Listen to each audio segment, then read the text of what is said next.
warahmatullahi wabarakatuh.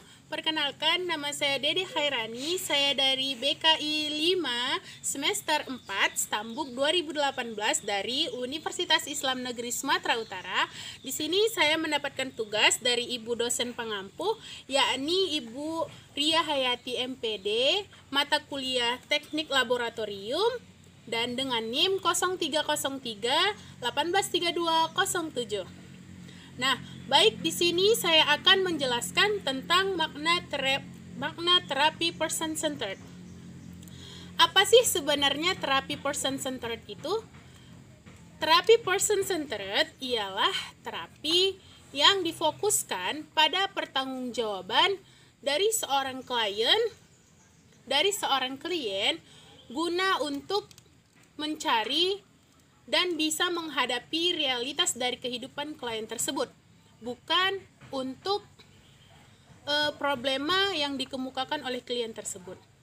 Baik, di sini siapakah yang mempelopori terapi person centered itu? Terapi person centered dipelopori oleh Charles Ransom Rogers. Siapa sih Charles Ransom Rogers itu?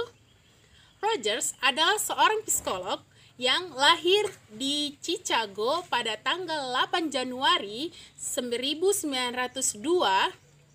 Awalnya, Rogers itu bercita-cita untuk menjadi seorang petani. Lalu dia pun kuliah di University Wisconsin. Setelah bertahun-tahun, Rogers berhasil menjadi seorang petani dan sempat bekerja di pemotongan kayu. Rogers pun pindah ke Columbus dan memulai karir baru dengan mengonseptualisasikan ide-idenya tentang psikoterapi. Nah, belajar dari Rogers juga bahwa ketika Rogers itu pada masa remaja, dia itu juga seseorang yang sangat pemalu dan tertutup. Dan Rogers juga, dan kita belajar dari Rogers, dulu Rogers itu ketika mengalami masa remaja, dia juga orangnya sangat pemalu dan tertutup. Dan Rogers juga tidak memiliki teman dekat. Serta untuk masalah sosial, Rogers juga tidak terlalu berkompeten. Tapi dengan keaktifan Rogers yang hari semakin hari, tahun semakin tahun, maka Rogers pun bisa menuangkan ide-idenya tentang psikoterapi dan berhasil dalam pemikirannya itu. Dan Rogers pun meninggal pada tanggal 4 Februari 1987 di usianya yang ke-86 tahun. Nah, kalau menurut Rogers, asumsi tentang person centered itu menurut Rogers ialah yang pertama, sebenarnya manusia itu dapat dipercaya. Lalu manusia itu bisa mengarahkan, mengatur, dan membimbing dengan arahan yang baik.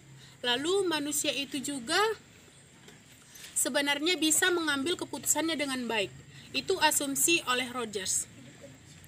Lalu tentang terapi person centered yang dipelopori oleh Rogers ini, karakteristiknya itu dia itu lebih ke masa sekarang dan tidak terlalu menuju ke masa yang lalu, ke masa lalu. Dan karakteristik dari terapi person centered ini juga dia itu lebih menggunakan perasaan daripada intelektual atau kompetensi dari klien tersebut. Nah, masalah apa saja sih yang biasanya ditangani oleh terapi person centered ini? Yang pertama, masalah kurang percaya diri atau not confidence, atau yang sering kita bilang itu kurang pede. Lalu masalah yang kedua, adanya rasa rendah diri. Padahal lingkungan sosial dan sekitar menganggap kita itu tidak terlalu terendah gitu. Akan tetapi kita selalu merasa terpojokkan dan selalu merasa bahwa kitalah yang paling tidak pantas mengikuti perkembangan sosial mereka, padahal pemikiran mereka tidak sama dengan apa yang sedang kita pikirkan. Lalu yang ketiga itu masalah sulitnya mengambil suatu keputusan. Nah, di masalah ini itu yang sangat sulit. Karena apa? Ketika seseorang sulit mengambil suatu keputusan, maka dia pun akan sulit mengembangkan pemikiran-pemikirannya yang lain. Dan yang terakhir itu tentang masalah sosial. Nah, Pengaplikasiannya dalam proses konseling itu yang pertama unconditional, penerimaan. Penerimaan seorang konselor terhadap klien dapat menumbuhkan rasa percaya diri terhadap klien tersebut agar klien mau bercerita tentang apa sebenarnya yang terjadi pada diri klien tersebut. Yang kedua itu relationship, atau konselor menjalin hubungan yang baik terhadap klien itu sendiri.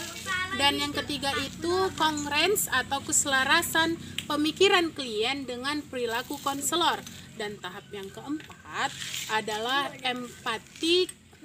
empathic understanding, yang mana seorang konselor itu harus bisa menyelami perasaan alam dari diri klien itu, agar klien tersebut percaya bahwa apa yang dirasakan klien itu juga dirasakan oleh konselor, dan mereka bisa saling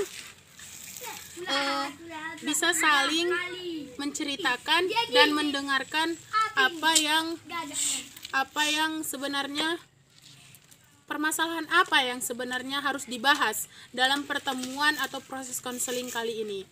Nah, begitu saja yang dapat saya sampaikan. Lebih dan kurangnya saya mohon maaf. Wabillahi taufik wal hidayah, waridallahi wal inayah. Apabila ada kesalahan dari saya dan benarnya hanya dari Allah Subhanahu wa taala, saya akhiri. Assalamualaikum warahmatullahi wabarakatuh.